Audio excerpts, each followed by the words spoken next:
આથી જે કાંઈ હોય આપણે કહીએ ને કે કામણ કરી અને એ સ્મશાને પધરાવવા માટે જતા.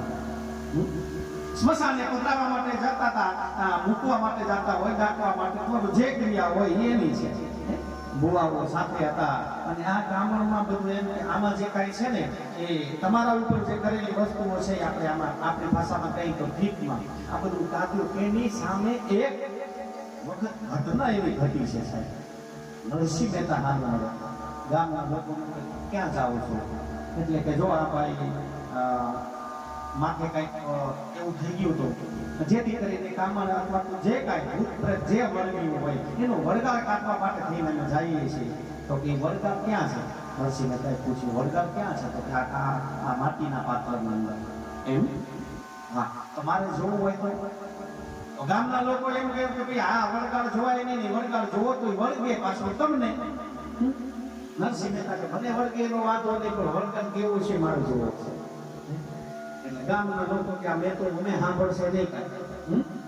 તો ભલે ને આને વળગ્યું હતું તો એ વળગાર પાછો મહેતામાં જાય માણસની વૃત્તિ આવી છે, માણસનું મન આવું છે. તો નરસિંહ મહેતા કે જો ભાઈ અમે પાત્ર છે ને એ ગોટલામાં મૂકી દઈએ અને તમારે એ કપડું હટાવી અને વળગાર કેવો છે એ જોવો હોય તો તમે તમારી રીતે જોઈ લો. અમે બધા દૂર ખસી જાય અને પછી આમ ભગવાન બધા એ ગામના લોકો છે આગળ દૂર હટી ગયા અને નરસિંહ મહેતાએ એ કપડું ખોલ્યું.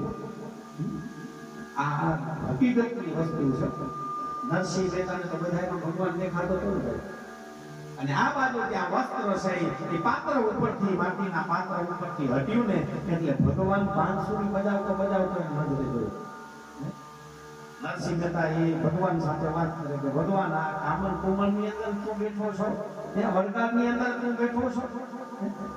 અને ત્યારે કૃષ્ણએ પોતાની બાંસુરી નીચે મૂકી અને કહ્યું કે જો કમાય ગમે એટલું ભેગું કદાચ ગમે એટલું કરે અને એમાંથી 10મો ભાગ કદાચ ન કાઢે ને તો કામણ તરીકે લઈ લઉં, એનું વળગાર તરીકે લઈ લઉં અને ભૂવામાં કે ભોપામાં કે અન્ય કોઈ પણ વસ્તુમાં પણ એના શું ભાગ છે એ લઈ લઉં.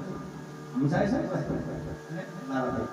ગમે એમ ખર્ચો થાય, ગમે એ જગ્યા ઉપરથી ગમે એને છેતરીને ગમે એટલું ભેગું કરી આવશો, 10મો ભાગ ન નીકળે તો કાંઈ નહીં. શાસ્ત્રમાં અત્યારે કહ્યું કે કળિયુગ છે, જેમ મોંઘવારી વધે છે એમ જરૂરિયાતો પણ માણસની વધે એટલે ભગવાને એ વસ્તુની ધ્યાન રાખી છે. ઋષિ